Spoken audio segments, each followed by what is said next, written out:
আমরা আমাদের এই পৃথিবীতে সবাই নিজেকে নিজের বাড়িতে সবথেকে বেশি সুরক্ষিত বলে মনে করি। আর এই বাড়ি সুন্দর করে তৈরি করার জন্য আমরা ইঞ্জিনিয়ারের সাহায্য নিয়ে থাকি, যাতে আমাদের বাড়িগুলো মজবুত, সুরক্ষিত এবং সুন্দর হয়।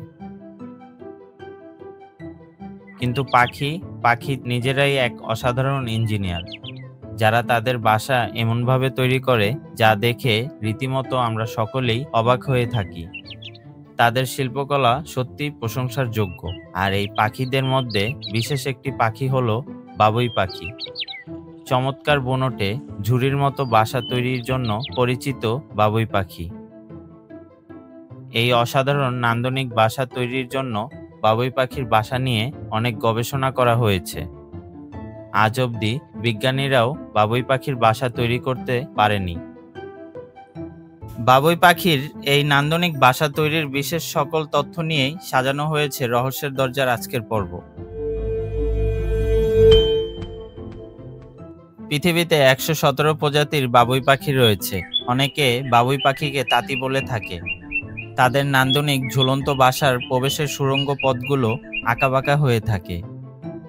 প্রজননী ঋতু ছাড়া অন্য সময় পুরুষ ও স্ত্রী পাখির কালো কালো দাগের সাথে পিঠ হয় তামাটে বর্ণের এবং নিচের দিকে কোনো দাগ থাকে না, শুধু তামাটে থাকে।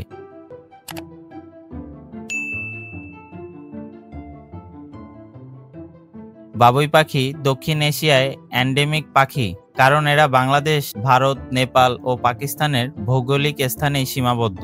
শুধুমাত্র এই 4টি দেশেই এদের দেখা মেলে। বাংলাদেশে 3টি প্রজাতির বাবুই পাখি দেখা মিলে। এই পাখিগুলো বিশেষ করে তাল, নারকেল, খেজুর ও রেন্টি গাছের মতো উঁচু গাছে দল বেঁধে বাসা বাঁধে। সুনিপুণ বাসা তৈরির জন্য বাবুই পাখিকে শিল্পী পাখিও বলা হয়ে থাকে। এই বাবুই পাখির বাসা বানানোর কৌশল একটু লক্ষ্য করলে তা প্রত্যেকটা মানুষকে মুগ্ধ করবে। এমনকি এই পাখির বাসা তৈরি করবার কৌশল বা তাদের শৈলী যে কোনো কারিগরকে খুব সহজেই পিছে ফেলে। বিশেষ করে এই পাখিগুলো ডালপালা, বালু এবং ঘাস ব্যবহার করে থাকে তাদের নান্দনিক বাসাটি তৈরি করার জন্য। বাবুই পাখির বাসা দেখতে অনেকটাই উল্টানো কলসির মতো। ঠোঁট দিয়ে ঘাসের আস্তরণ সরানো এবং তা আবার যত্ন করে বুক এবং পেট দিয়ে ঘষে ঘষে গোলাকার তৈরি করার দৃশ্যটা যে কতটা নান্দনিক সেটা চোখে না দেখলে কেউ হয়তো চিন্তাও করতে পারবে না। শুরুতে 2টি নিম্নমুখী গর্ত তৈরি করে এবং পরের 2টির মধ্যে একটি বন্ধ করে ডিম রাখার জায়গা তৈরি করে বাবুই পাখি। গর্তের একদিক লম্বা করে প্রবেশ এবং প্রস্থানের পথ তৈরি করে। এই নান্দনিক ঝুলন্ত বাসা বানানোর বিশেষ দক্ষতার জন্যই বাবুই পাখিকে তাঁতি বলা হয়ে থাকে। এই বাসাগুলো শুধুমাত্র দেখতেই সুন্দর নয়, অনেক বেশি মজবুত হয়ে থাকে। বলা হয় সম্পূর্ণ তৈরি বাবুই পাখির একটি বাসা টেনে ছেঁড়াও খুব সহজ নয়। আপনি জেনে অবাক হবেন যে এই বাসা স্ত্রী পাখি নয়, বরং পুরুষ পাখি তৈরি করে। পুরুষ পাখি বাসা বানানোর প্রাথমিক গঠন তৈরির পর পাখিটি সঙ্গী খুঁজতে যায়। তারপর স্ত্রী পাখি এসে দেখে নেয় যে ঠিক আছে কিনা, আর স্ত্রী পাখির বাসা পছন্দ হলেই সে পুরুষ পাখির সাথে সম্পর্ক গড়ে। তারপর পুরুষ পাখি বাসা বানানোর কাজ আবার নতুন করে শুরু করে।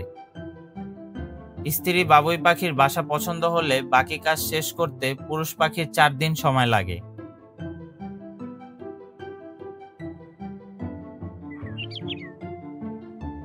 আর এইভাবেই ভালোবাসা আর ক্লান্তিহীন পরিশ্রমের মধ্য দিয়েই একটি পুরুষ বাবুই পাখির তার অসাধারণ বাসাটি তৈরি করে।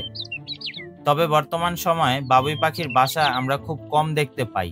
হারিয়ে যাচ্ছে প্রকৃতির বয়নশিল্পী বাবুই পাখি। এছাড়াও বাংলা ও দাগি বাবুই পাখি তো একদমই বিরল।